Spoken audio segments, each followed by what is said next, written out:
سن 15 ہجری کے اندر، یعنی حضرت عمر کے زمانے ہی میں، سن 15 ہجری کے اندر، غور سے سنیے، غور سے، سن 15 ہجری کے اندر حضرت عمر رضی اللہ تعالیٰ عنہ کے دور میں بحرین کے گورنر حضرت حکم ابن ابی العاص، ان کے بھائی عثمان ابن ابی العاص، ان کے بھائی حضرت مغیرہ ابن ابی العاص، یہ سارے کے سارے لوگ ایک لشکر لے کر کے سندھ پر آتے اور بھروچ تک آ جاتے. کب آئے ہیں یہ؟ سن 15 کے اندر. کتنی عجیب بات ہے.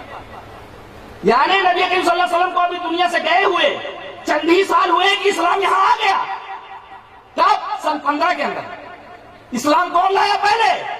امام ابو حنیفہ لائے، وہ تو 80 میں ہوئے، 80 میں پیدا ہوئے، اور سن 15 کے اندر اسلام آ گیا ہمارے ہندوستان میں. اچھا، اور اس کے بعد سن 92 کے اندر خلیفہ ولید ابن عبد الملک، جس کا ایک گورنر حجاج ابن یوسف ثقفی، اس کی سرپرستی میں ایک لشکر سندھ پر آیا راجہ داہر سے لڑنے کے لیے. محمد بن قاسم جو 19 سال کے تھے، ان کی کمان میں آیا. یہ واقعہ کب کا ہے؟ سن 92 کا. اس وقت امام ابو حنیفہ کی عمر کتنی تھی؟ 11 یا 12 سال کی، چھوٹے سے تھے. یہ آنے والے کون آئے؟ امام کے ماننے والے نہیں، یہ حدیث کے ماننے والے، قرآن کے ماننے والے آئے. اسلام اس طریقے سے آئے. سن 15 کے اندر سے شروع ہوا، سن 92 کے اندر یہ لوگ آئے، اور سن 92 سے لے کر سلسلہ چلتا رہا سن 95 تک. مسلسل 3 سالوں تک یہ اسلام ادھر آتا رہا. اچھا، اب معاملہ رہا حضرت خواجہ اجمیری رحمت اللہ علیہ کا. خواجہ اجمیری رحمت اللہ علیہ در حقیقت جنوبی ایران کے ایک علاقے سیستان کے اندر پیدا ہوئے سن 536 کے اندر، اور انتقال ان کا ہوا سن 635 کے اندر. اچھا، یہ چلے مکہ آئے اور مکہ سے مدینہ آئے، اور ان کے جو پیر تھے عثمان ہارونی، مرشد ان کے عثمان ہارونی، جب مدینہ آئے تو ان کے پیر نے کہا دیکھو یہ سامنے نبی کی قبر ہے، سلام کرو، سلام بھیجو. دیکھو یہاں ایسا ہوتا ہے نا، پیرا نمی پرند مریدہ بھی پرارند. پیر لوگ نہیں اڑتے ہیں، مرید لوگ ان کو اڑا دیتے ہیں. کہا کہ سلام کر میرے بچے. کہا کہ السلام علیکم یا سید المرسلین، سلام ہو تم پر اے سید المرسلین. قبر سے آواز آئی وعلیکم السلام یا سلطان الہند. پیرا نمی پرند مریدہ نی پرانند. پیر لوگ نہیں اڑتے ہیں، مرید لوگ ان کو اڑا دیتے ہیں. یا سلطان الہند. اچھا، پھر یہ بیچارے سن 586 کے اندر، اگر میں حافظہ غلطی نہیں کر رہا تو سن 586 کے اندر یہ لاہور آئے. لاہور سے یہ ملتان آئے، اور ملتان کے اندر یہ 5 سال تک رہے. وہاں انہوں نے سنسکرت سیکھی. سنسکرت کے ماہر تھے خواجہ اجمیری صاحب جی. راجپوت لوگ آئے، ان کے سامنے سورہ اخلاص کی تفسیر انہوں نے سنسکرت میں کی تھی. سنسکرت زبان کے ماہر تھے وہ جی، سنسکرت زبان کے ماہر تھے وہ. اور زبان جہاں تک معاملہ ہے قبر سے جواب آنے کا بالکل صحیح نہیں ہے، اس لیے کہ بات حدیث کے خلاف ہے. حدیث اس طرح وعن ابی ہریرہ رضی اللہ تعالی عنہ قال قال رسول اللہ صلی اللہ علیہ وسلم انا سید ولد آدم یوم القیامہ واول من ينشق عنه القبر واول شافع واول مشفع. رواه مسلم فی کتاب الفضائل. حضرت امام مسلم رحمہ اللہ اس حدیث پاک کو ایسے کتاب الفضائل کے اندر لائے. حضرت ابو ہریرہ فرماتے ہیں کہ جناب محمد رسول اللہ صلی اللہ علیہ وسلم نے ارشاد فرمایا کہ میں قیامت کے دن تمام اولاد آدم کا سردار، اور سب سے پہلے میری قبر پھٹے گی.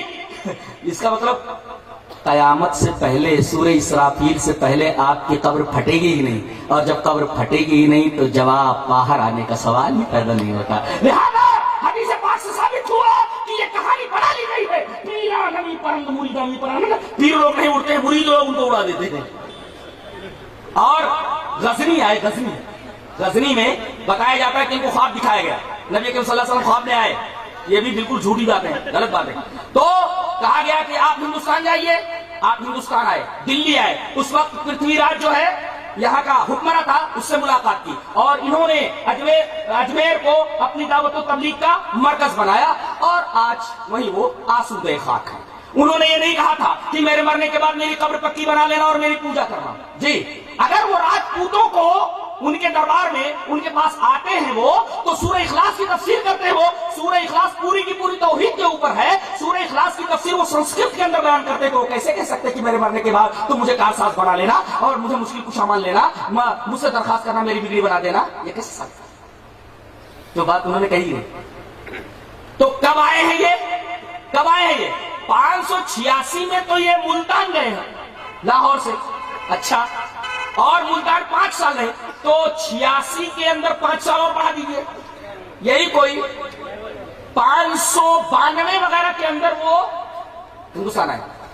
نبی کریم صلی اللہ علیہ وسلم کے 500 سال بعد, اور اسلام کب پہنچا ہے؟ سن 15 کے اندر آ گیا تھا, صحابی آ گئے تھے. اور یہی نہیں بلکہ محمد بن قاسم آ گئے تھے سن 92 کے اندر جی, اور 3 سال تک ادھر ہی رہے. اور ایک واقعہ بیان کر کے میں بات کو ختم کروں گا. آپ حافظ عماد الدین ابن کثیر کی البدایہ والنہایہ پڑھیے, اور ابھی میرے عزیز عبدالغفار نے اس کو ویکیپیڈیا سے نکالا, جو کہ مستند انسائکلوپیڈیا ہے, اس کے اندر نکالا. تو اس کے اندر یہ لکھا ہوا ہے کہ معجزہ شق القمر, نظر ابن حارث آیا, عاص ابن وائل سہمی آیا, ابو جہل آیا اور کہا کہ اے محمد اگر تم کہتے صلی اللہ علیہ وسلم اگر تم کہتے ہو کہ تم نبی ہو تو یہ چاند چودھری کا چمک رہا ہے, اس کو 2 ٹکڑے کر کے بتاؤ. نبی کریم صلی اللہ علیہ وسلم نے اپنی انگشت مبارک چاند کی طرف اٹھائی, چاند 2 ٹکڑے ہو کر کے, ایک ٹکڑا جبل ابو قبیس پر, ایک ٹکڑا جبل قیقان کے اوپر ٹھہر گیا. اس کے بعد بھی ایمان نہیں لائے.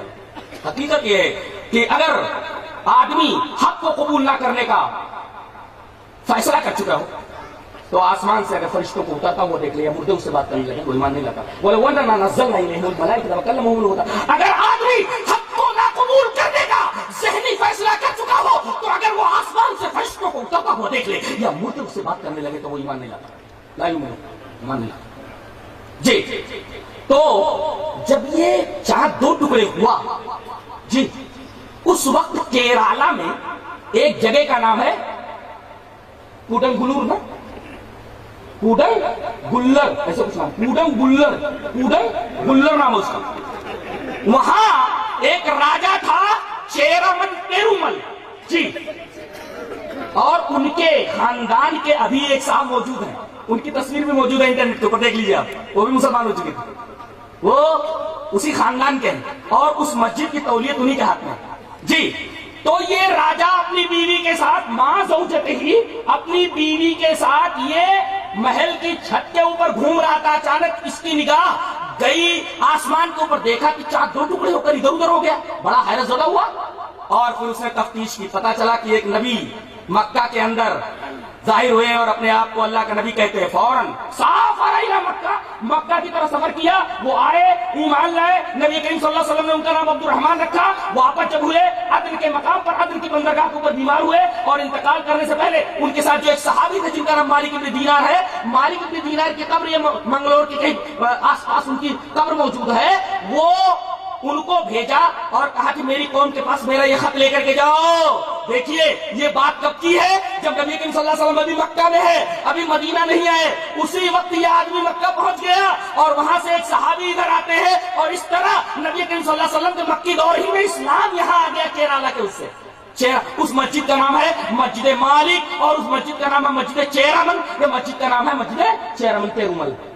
یہ مسجد ابھی موجود ہے, میں نے پورا نکالا اس کا, عجیب و غریب مسجد ہے, اور اس کے اندر چراغ ہے, ایسے عجیب و غریب قسم کا چراغ ہے.